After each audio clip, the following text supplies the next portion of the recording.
Pak Onggo. Di situ jam-jam 5 lah saya didatangi Pak Nasarudin, diberhentikan pekerjaan saya, alasannya ini tanahnya Brimob. Saya beritahu, Pak, saya ini hanya pekerja, mau tanahnya Brimob atau tanahnya siapa saya tidak tahu. Masalah ini tanah, intinya saya kesini hanya bekerja, cari nafkah untuk makan, selesai. Tapi kalau Bapak memberhentikan, otomatis Bapak harus bayar saya. Itulah awalnya saya selang berapa hari itu baru saya dapat panggilan dari Polres. Polres apa ini? Polres Kendari. Nah, tuduhannya penyerobotan tanah Brimob. Tuh, padahal itu sudah saya sampaikan awalnya sama Pak Nasarudin. Saya di sini statusnya hanya pegawai buruh, kerjanya hanya gali parit. Yang pada waktu itu sama Pak Jamal disuruh, karena ini tanahnya Pak Jamal. Jadi statusnya, intinya saya tidak tahu menahu masalah itu.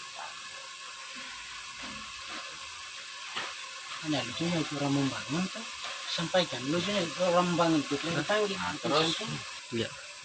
Pak, boleh dijelasin Pak namanya Bapak siapa Pak? Nama saya Pak Jumantri. Pak Jumantri. Iya. Terus kemarin kan ada pemanggilan dari kepolisian melalui Polres Kendari ya Pak? Iya, iya. Melalui surat. Bisa diceritakan awal Pak, singkat padat terkait dengan sampai ada pemanggilan kepada Bapak, di mana pada pemanggilan itu sebenarnya kan statusnya Bapak hanya diminta jasanya oleh Pak Jamal untuk mengerjakan itu membuat parit ya? Iya, membuat parit saja. Ya, bisa dicerita awalnya Pak dari Pak Jamal dulu ke permintaan ke Bapak? Ya, pertama saya di pengajian tahlilan di rumahnya saudaranya Pak Jamal yang ada di bawah sana. Habis begitu saya ketemu dengan Pak Jamal sekaligus perkenalan dan menyampaikan bahwa ada tanahnya di sekitaran Pausudaya, di desa Pausudaya, Kampung Baru. Habis begitu selang berapa hari Pak Jamal telepon saya minta tolong untuk suruh buatkan parit batas yang lebarnya 1,5 meter, dalamnya 0,5 meter, per meternya 10.000. Berapa hari kemudian sekitar jam 5 saya didatangi Pak Nasarudin dengan temannya, 1 orang purnawirawan bertiga. Saya diberhentikan, tidak boleh bekerja. Saya sampaikan sama Pak Nasarudin, Pak, saya ini hanya pekerja, saya begini-begini tidak tahu Pak, masa urusan tanah ini juga saya tidak tahu. Saya hanya bekerja, tapi kalau Bapak memberhentikan saya, Bapak harus bayar saya, baru saya berhenti. Pak Nasarudin pada waktu itu tidak berbayar. Terus selang beberapa hari, saya dapat surat panggilan dari Polres Kendari atas laporan Pak Nasarudin. Karena di dalam panggilan itu tidak tercantum siapa yang mengadukan itu, pengaduannya siapa tidak tercantum, makanya saya tanyakan di Polres, ternyata Pak Nasarudin.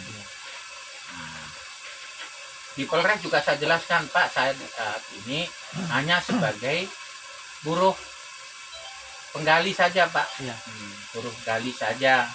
Tanggal berapa surat pemanggilan itu Bapak maksudnya? Saya mohon maaf saat ini sudah lupa minggu. Tapi kalau sekitaran berapa lama itu? Ya, 2 minggu. Sudah lama kalau yang pertama. Oh, yang pertama. Nah, kalau yang kedua saya juga dapat panggilan tanggal 14 kemarin hari Senin. Ya. Kalau yang pertama saya dituduh menyerobot tanahnya Brimob. Ya. Kalau yang kedua saya sebagai saksi penggelapan barang tidak bergerak. Ya. Sedangkan saya situ saksi di mana bisa dijadikan saksi itu Saya tidak tahu di mana bisa jadikan saksi. Ternyata saya di sana yang ditanyakan malah SKT-nya Pak Jamal. Ya. Pak, boleh kembali lagi ke pemanggilan pertama, Pak. Pada saat pemanggilan pertama Bapak terima, Bapak hadiri pemanggilan tersebut. Saya hadiri karena di situ pernah saya tanya sama orang Purnawaran Polri, sudah pensiunan. Saya tanya, Pak, bagaimanakah ini kalau pemanggilan begini? Mas, katanya, Pak D datang saja, kan hanya klarifikasi saja, dia bilang gitu. Tapi kan saya tidak enak, Pak, nanti dikira teman-teman, padahal banyak teman saya yang di polisi juga banyak, para purnawirawan ada, yang masih aktif ada, perwira juga ada. Saya malu, Pak, sebenarnya. Saya itu orang biasa, tidak mau saya sebenarnya berurusan dengan dunia ini, karena tidak kepingin. Malu saya lihat orang datang-datang ke Polres, ada apa ya. Kalau kita datang ke Polres ada urusan SIM, kalau urusan yang dipanggil begini seolah-olah kita ini kena masalah apa gitu kan, gak enaknya di situ. Apalagi ada saudara-saudaraku baik yang ada di Brimob, saudara pengajian juga ada yang di Brimob, di Polres juga ada. Saya malu kadang-kadang kalau ketemu, itu masalahnya. Itu saja saya sebenarnya bisa sampaikan. Jadi pada saat diperiksa, Pak, Bapak dipanggil, ditanya terkait apa, Pak?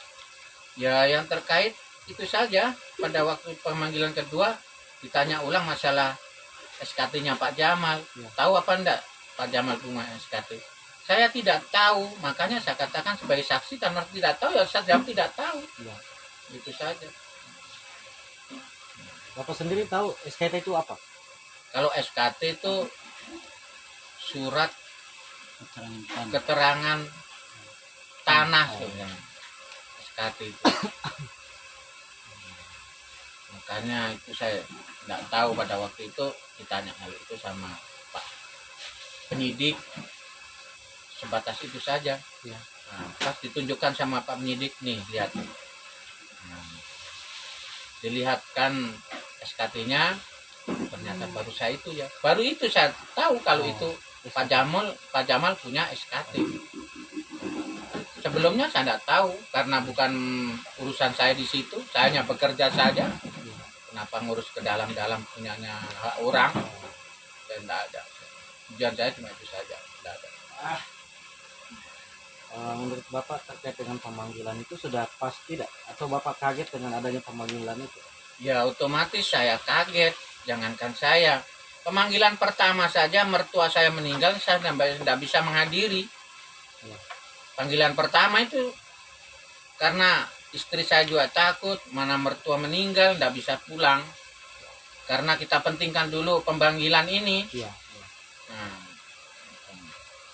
Jangan sampai ada apa-apa. Itu yang saya jaga sebenarnya. Makanya saya itu takut dengan panggilan-panggilan begini. Saya tidak mau berurusan. Apa sih kita mau begini?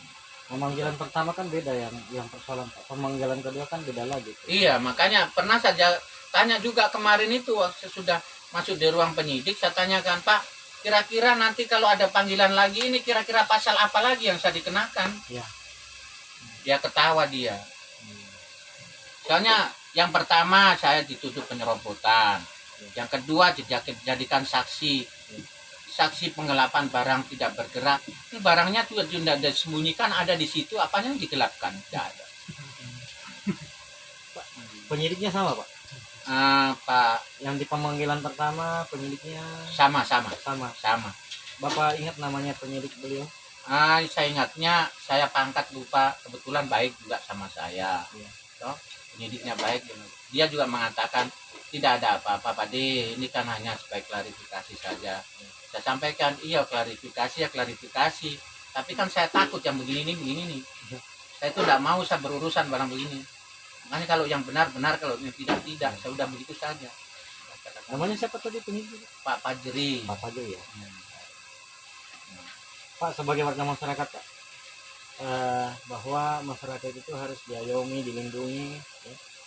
Apa harapan Bapak untuk kepolisian itu sendiri ke depan?